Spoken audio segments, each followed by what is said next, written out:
freshman. I was at Juilliard from 96 to 86 actually, 86 to 88.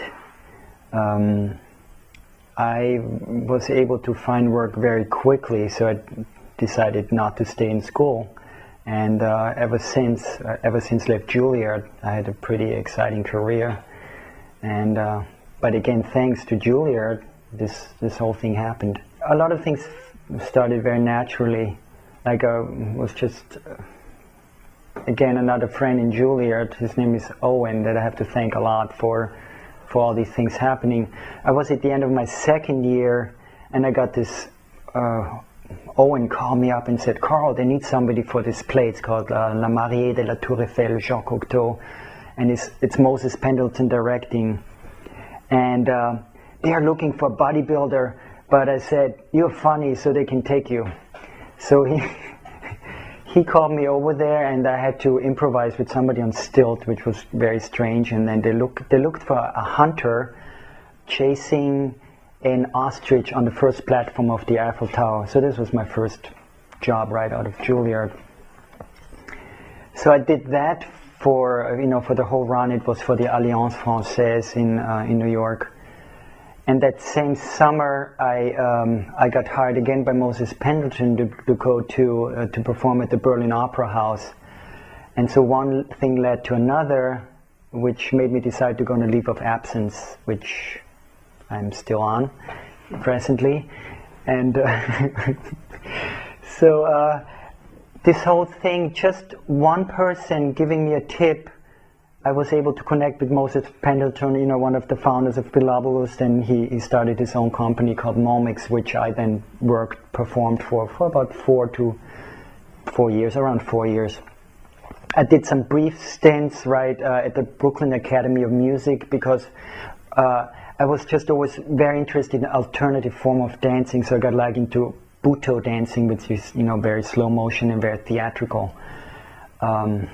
That was one of the side stints I did right after, which was, I would say, one of the most spiritual performances I ever did, in terms of just going on stage and you perform pretty much almost naked on there, and you're so exposed to the audience. So that's the part, there's two parts to a career. I think one is the more commercial part, where you have to make a living, and then there's another part where you have to do something for your heart and perform, do things that don't bring the money in, but you just have to do it because you have to. On and off for the past 17 years, so since 1993, that's when I started, anyway, 1993. I didn't stay with the company at all times. I created 2 characters, then I went away, I came back, and then I created another character for a show called Delirium. So I created 3. This was an arena touring show, another just fantastic place. I got to learn more acting skills, perform in big arenas, and work with video and performance. And then I did a couple more stints, once for a show called Kusa, I did that last year, and for another show called Ka in Las Vegas. And that pretty much concluded my Cirque career. I'm actually on call right now for a Cirque show for Japan, but luckily they didn't call me. So one of the biggest obstacles I still face really is how to sell myself.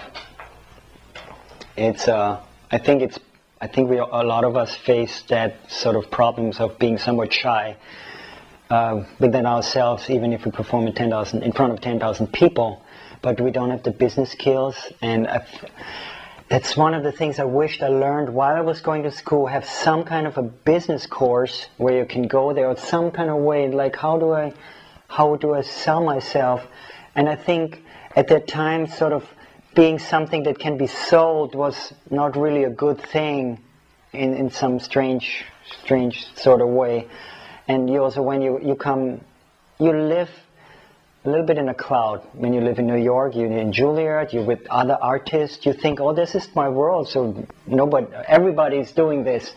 So and that's the same for any dance company as well. You're in there, and my biggest problem was always when I left the company. Okay, what do I do now? Well, do I need to work in a bakery now, or well, I did some home attending. I still know that. So it's one of the scariest things. I tend to always go in a holding pattern when I'm in between jobs. So I would go in Las Vegas. I would go in my garage and start creating some new pieces, and then you start frantically promoting yourself. And you start, okay, how do I make a promo video? How did this go? And all the things that I don't know how to do. And so I think that's still, to this day, one of the biggest obstacles I face. Yeah.